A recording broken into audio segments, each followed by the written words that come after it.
मार होली का रंग।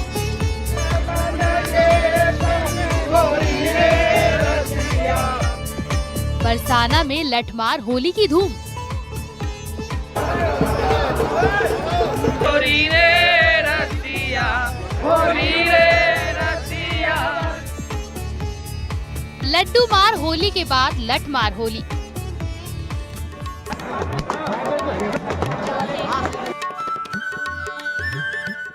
नंदगांव के हुरियारों ने खेली होली।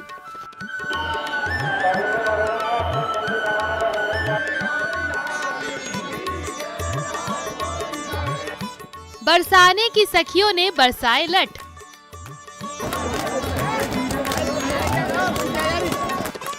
बरसाने में जुटी हजारों की भीड़।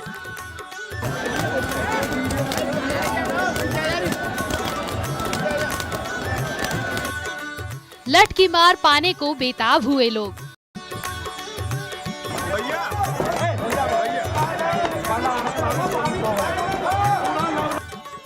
होली के रंग में मथुरा वृंदावन बरसाना।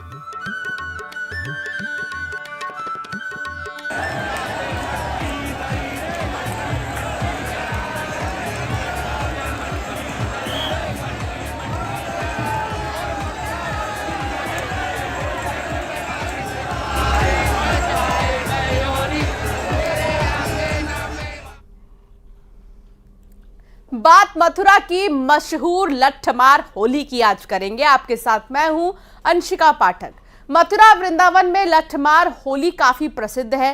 ऐसी मान्यता है कि होली राधा कृष्ण के समय से खेली जा रही है। आज भी इसकी परंपरा ब्रज में कायम है। बरसाना के श्रीजी मंदिर में लड्डू होली के साथ ब्रज में होली खेलने का सिलसिला 17 मार्च शुरू हो चुका है, जो 27 मार्च तक जारी रहेगा। लठमार होली में नंदगांव के पुरुष और बरसाने की महिलाएं भाग लेती हैं और कहा जाता है कि कृष्ण नंदगांव के थे और राधा बरसाने की थी। आप भी देखिए लठमार होली का अलौकिक नजारा। आज होली रे रसिया, अरे होली रे रसिया, होली रे रसिया, होली रे रसिया, होली रे रसिया। मथुरा में राधा रानी की नगरी बरसाना, जहां का एक एकड़ आज रंग बन चुका है। हर तरफ एक ही धुन गूंज रही है। आज ब्रज में होली रे रसिया।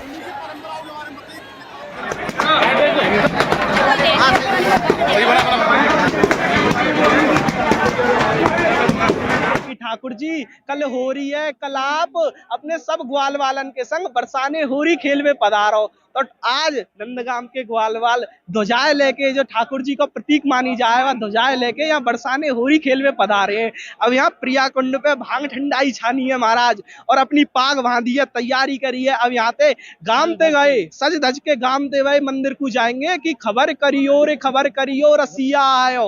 और फिर वाके बाद वहाँ पे नंदगाम बरसाने वाले इनके बीच में समाज गायन होगा, होरी गायन होगी कि दर्शन दे निकस अटा में ते दर्शन दे। भांग की मस्ती में झूमते होरियारों ने अपनी पाग बांधकर खुद को लठमार होली के लिए तैयार किया। होली की मस्ती में होरियारों ने बता दिया कि वो तैयार हैं बरसाना में होली की मस्ती में झूमने के लिए। होरी रे रसिया, जोरी रे रसिया, आज बेरज में होरी रे रसिया। दस मन लाल गुलाल मंगायो, दस मन लाल गुलाल मुड़ायो। नौ मन के सर होरी रे रसिया, मन के सर होरी रे रसिया। मान्यता बसंत पंचमी के दिन आते हमारे ब्रज में होली की तैयारी प्रारंभ है जाए। हमारे घरन में लाला होली खेलनी है, घी का दूध पी। ऐसे ही होरियारीन को घी दूध खवाया जावे और ये खूब मेहनत मारे। और जैसे जैसे होली को रंग नजदीक आम तो जावे, होली नजदीक आती जावे तो होली को रंग और गहरो हेम तो जावे। फिर कल बरसाने ते राधा रानी की सखी आई। बरसाना की होली कोई आसान काम नहीं। जब सिर पर गोपियां जोरदार लठ बरसा रही हो, ऐसे में अगर अच्छे से तैयारी नहीं की तो नंदगांव के ग्वालों पर बरसाने की गोपियां भारी पड़ सकती हैं।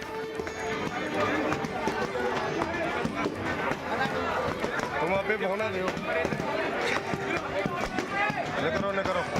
बड़े धूमधाम से खेला जाता है और इसमें लाठी का इस्तेमाल किया जाता है। लाठियाँ बरसाई जाती है, अगर कोई हमारे साथ बदतमीजी करता है तो हम उसे लाठी से मार भी सकते हैं। बहुत अच्छा लगता है लठमार। किस तरह की तैयारी होती है? कितने दिन से आप लोग? बहुत धूमधाम से तैयारी होती है। पहले से आपकी पहली होली है ये? नहीं तो सेकंड है। किस तरीके से तैयारियां पहले से आप लोग करते हो उसके लिए, आज के दिन के लिए? बहुत अच्छे से तैयारी करी जाती है। फाक के गीतों के साथ होरियारे निकल पड़े बरसाना गांव की ओर। अरे छोटो सो कन्हैया या के बड़े बड़े ने, छोटो सो कन्हैया या के बड़े बड़े ने, और बरसाने की कुंज गलिन में टाड़ो मारे सेन बजाए गयोरी, मेरे अंगना में बांसुरी बजाए गयोरी। भाभी मटका पे मटकी धरी रे, मटकी मटकी जाए, मटका पे मटकी धरी रे, मटकी मटकी जाए, और मटका मटकी मत करे मोदेन के भाग खिलाए बजाए गयोरी, मेरे अंगना में बांसुरी बजाए गयोरी। राधा रानी को मुख के सोहे, यहाँ की गोपीन को मुख के सोहे। आप मालूम है ये चंद्रमा हूँ लजा जाए, ऐसो मुख है। कैसे? अरे चंद बननिया चेते हरन और चंदासी उनिहार, चंद बदनिया चेते हरन और चंदासी उनिहार, और द्योज चौथ और पूर्णिमा तो में सब साकार बजाए गयोरी, मेरे आंगना में बांसुरी बजाए गयोरी। हुरियारों ने बताया कि बरसाने की गोपियां के लट के मार से बचने के लिए उन्होंने ये खास ढाल तैयार किया है। जैसे हुरियारे भगवान श्री कृष्ण का प्रतीक है, वैसे ये ढाल उनके भाई बलराम जी का प्रतीक है, जो हमेशा उन्हें बचाती है। ये जो ढाल भगवान बलराम जी का है, जब भगवान कृष्ण बरसाना होली खेलने आए तो जसोदा मैया ने कहा कि मेरा लाला छोटो सो 1200 है, और बरसाने की जो गोपियां हैं वो धींगरी हैं, बलिष्ठ है, ताकतवर है, तो लाला के कहीं कोई चोट ना लग जाए, तो बलराम तू ढाल बन के रही हो। तो पूरे 40 दिन बलराम जी ढाल बन के भगवान कृष्ण के साथ रहे, और बाद में फिर बलराम की होली हुई है, जिसको औरंगा कहते हैं। तो ये हमारी होली की विशेषता है। हुरियारे यहाँ से सीधे लाडली जी यानी राधा रानी के मंदिर पहुँचे, जहाँ बरसाना और नंदगांव के गोस्वामियों का संयुक्त समाज गायन हुआ।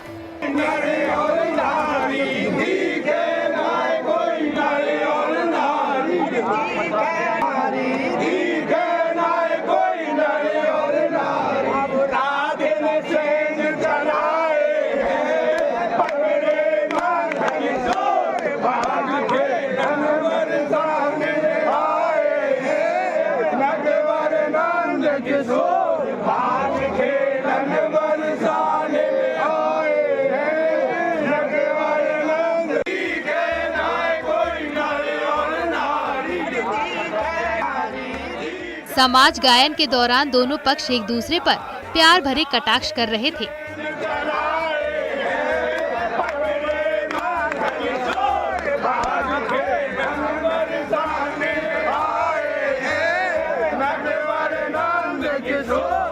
समाज गायन के बाद हुरियारे रंगीली गली में उतरे। अलौकिक दिव्य राधा रानी की नगरी बरसाना का नजारा, जहां द्वापर युग की परंपरा आज भी कायम है, जहां रंगीली चौक पर खेली गई लठमार होली।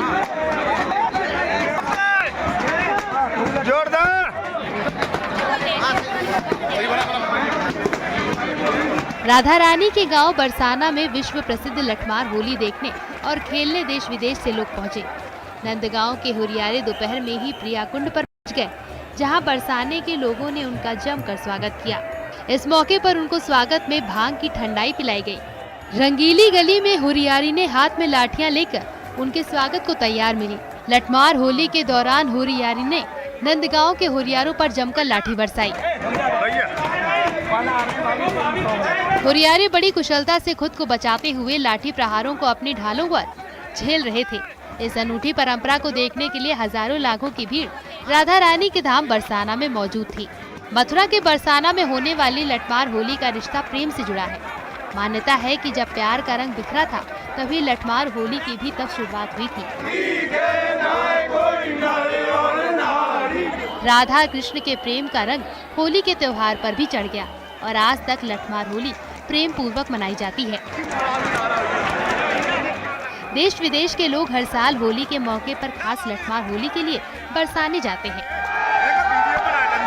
आज भी रज में होली रे रसिया, अरे होली रे रसिया बरजोरी रे रसिया, होली रे रसिया बरजोरी रे रसिया, आज भी रज में होली रे रसिया, आज भी रज में होली रे।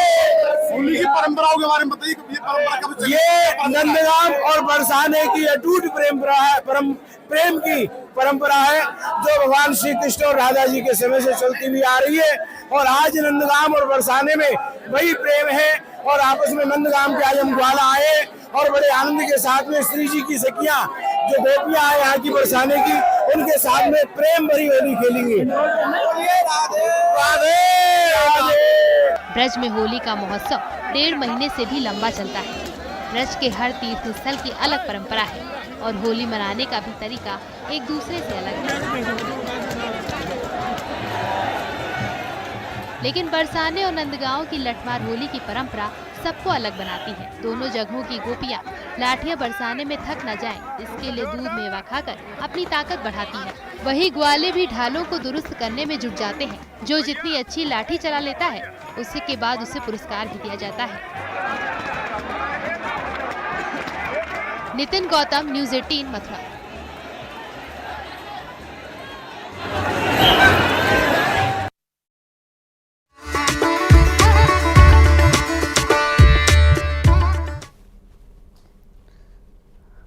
चलिए खबरों में आगे बढ़ेंगे। श्रीनगर में फॉर्मूला 4 रेस देखकर लोगों का जोश काफी हाई है और सोशल मीडिया में लोग कह रहे हैं कि मेरा कश्मीर बदल रहा है।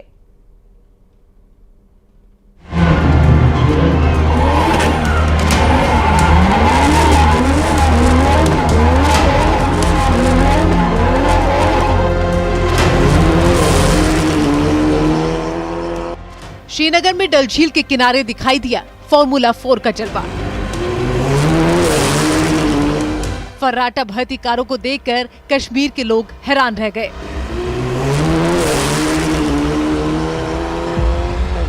बड़ी संख्या में फॉर्मूला 4 कार शो देखने के लिए दर्शक पहुंचे थे। रफ्तार और संतुलन का करिश्मा देख लोग हैरान थे।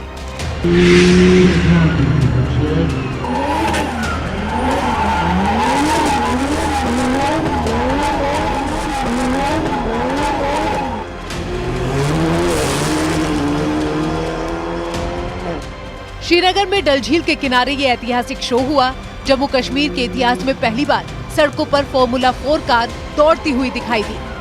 कारों की रफ्तार देख सब रोमांचित हो उठे। 1.7 किलोमीटर लंबे ट्रैक पर ये शो हुआ।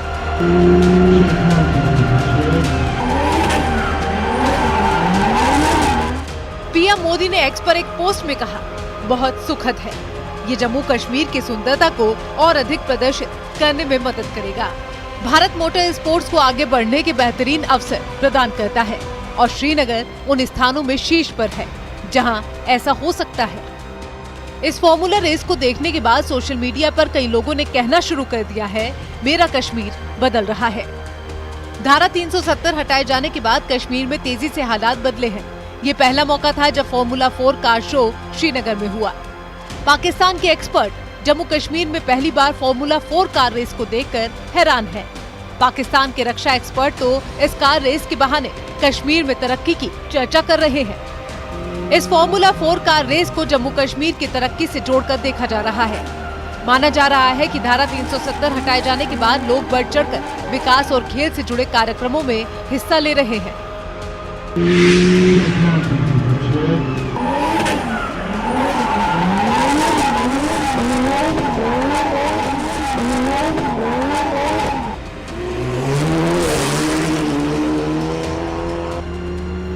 पहले कोई सोच भी नहीं सकता था कि जम्मू कश्मीर में फॉर्मूला 4 जैसा कोई शो भी हो सकता है, लेकिन अब ये मुमकिन लग रहा है और इसका बड़ा श्रेय मोदी सरकार के फैसलों को दिया जा रहा है। ये रफ्तार सिर्फ इन कार की ही नहीं है, बल्कि ये रफ्तार है विकास की। जम्मू कश्मीर में तेजी से बेहतर होते हालात की आज जम्मू कश्मीर के लोग बेहद खुश नजर आ रहे हैं और फॉर्मूला 4 शो में बड़ी संख्या में पहुंचे दर्शक इसका प्रमाण है। Bureau report, news 18।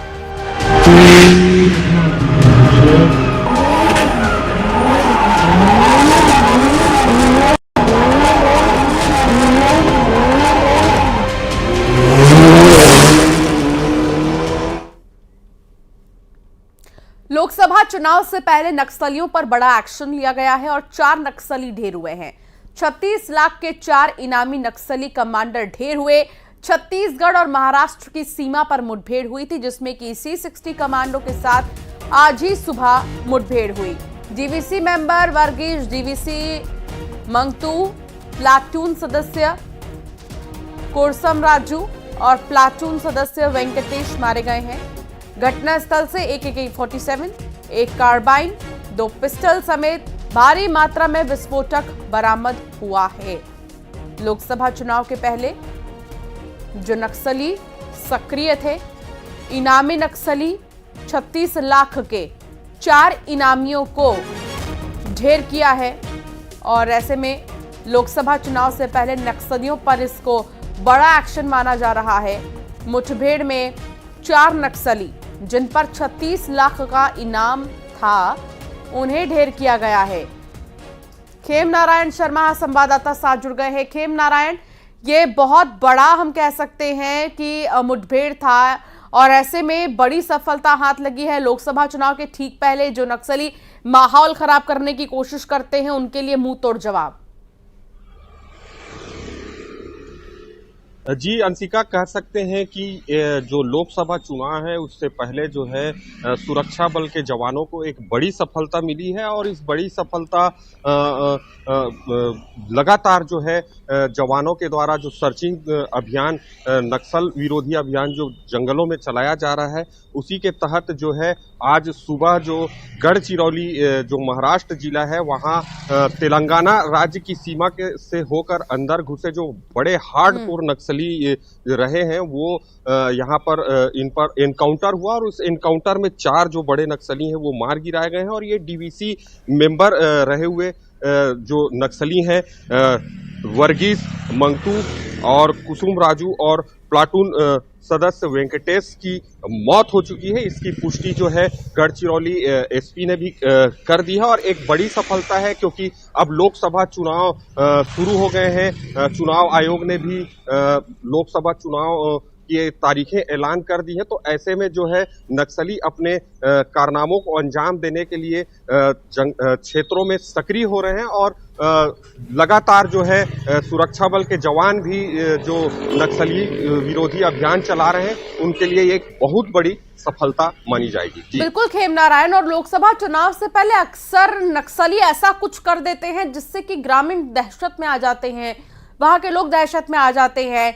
ऐसे में लोग वोट डालने के लिए घर से बाहर नहीं निकल पाते हैं, डरते हैं, दहशत में रहते हैं, वोट परसेंटेज कम हो जाता है। लेकिन अब ये जो हुआ है एक्शन, ये बड़ा माना जा रहा है और ऐसे में ग्रामीणों के लिए राहत भरी सांस लेने वाला वक्त।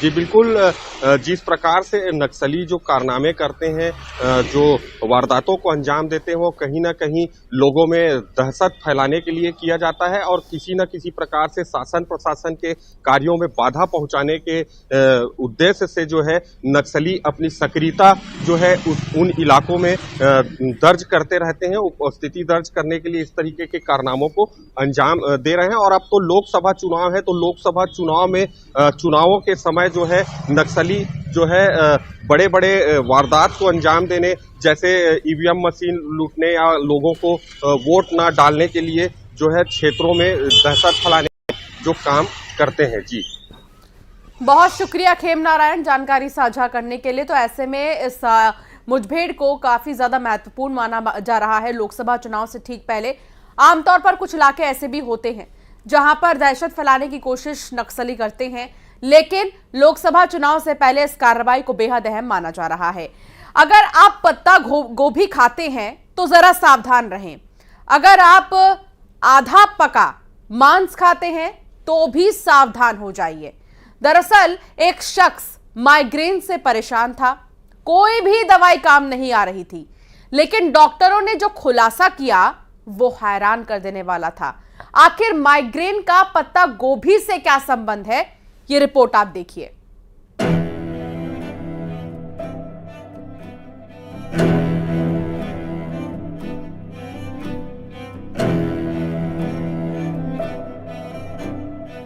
अमेरिका में माइग्रेन का एक बेहद हैरान करने वाला मामला सामने आया है। अमेरिका में एक शख्स बार बार माइग्रेन की शिकायत कर रहा था। उसके सिर में भयानक दर्द होता था।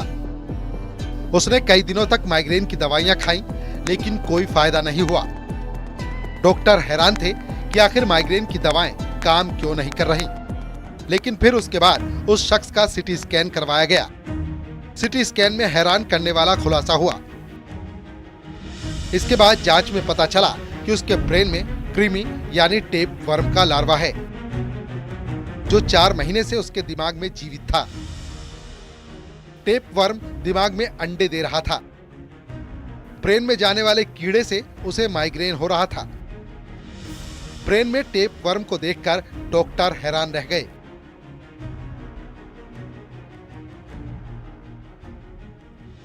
उसके बाद डॉक्टर ने दिमागी कीड़े का इलाज शुरू किया और बड़ी मुश्किल से इस मरीज की जान बच पाई।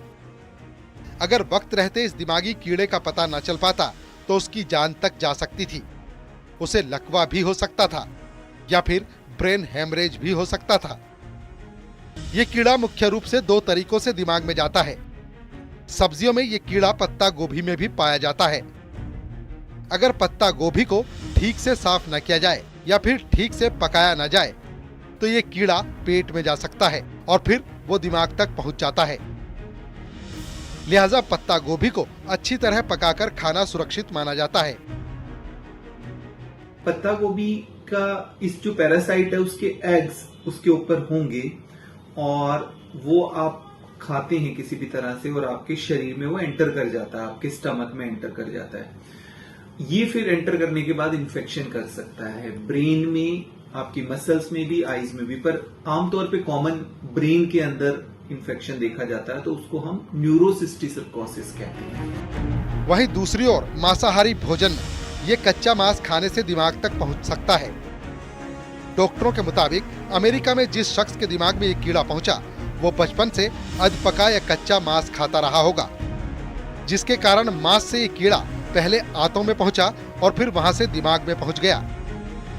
लिहाजा आप भी सावधान रहें, कहीं ऐसा ना हो कि ये कीड़ा आपको भी अपना शिकार बना ले। लिहाजा खास तौर पर पत्ता गोभी खाते वक्त सावधान रहें, वरना ये दिमागी कीड़ा जानलेवा साबित हो सकता है। अमेरिका में माइग्रेन को लेकर एक हैरान करने वाला मामला सामने आया है। अगर आपके भी सर में बहुत ज्यादा दर्द रहता है तो ये खबर आपके लिए बेहद जरूरी है, क्योंकि एक व्यक्ति के सर में बहुत ज्यादा दर्द रहता था। जब वो डॉक्टर के पास गया, जब सर दर्द बर्दाश्त से बाहर हो गया तो डॉक्टर ने बताया कि उसके दिमाग में टेपवर्म है। अब ये टेपवर्म कैसे आए ये समझना होगा। जब भी हम आधा पका मांस खाते हैं या कच्ची पत्ता गोभी खाते हैं तो उसके जरिए जो है टेपवर्म हमारे दिमाग में जा सकता है और ये सीवियर इन्फेक्शन भी कर सकता है। और अमेरिका में इस तरीके के बहुत ज्यादा मामले आते हैं और ये माना जाता है कि इस तरीके के जो मामले हैं ये जानलेवा भी हो सकते हैं। और इनसे क्या होता है कि एक गांठ बन जाती है, तो व्यक्ति की एक गांठ बन गई थी, इन्फेक्शन सीवियर हो गया था। हालांकि उस गांठ को निकाल तो दिया गया है, लेकिन बहुत ज्यादा जरूरी है, क्योंकि आजकल ये देखा जाता है कि सैलेड्स का बहुत ज्यादा ट्रेंड है।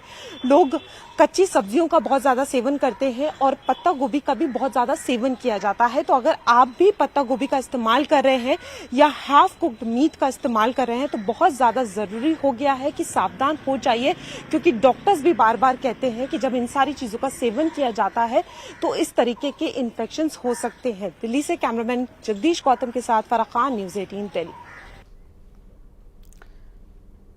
बुलेटिन में फिलहाल इतना ही, आगे भी खबरों का सिलसिला जारी रहेगा।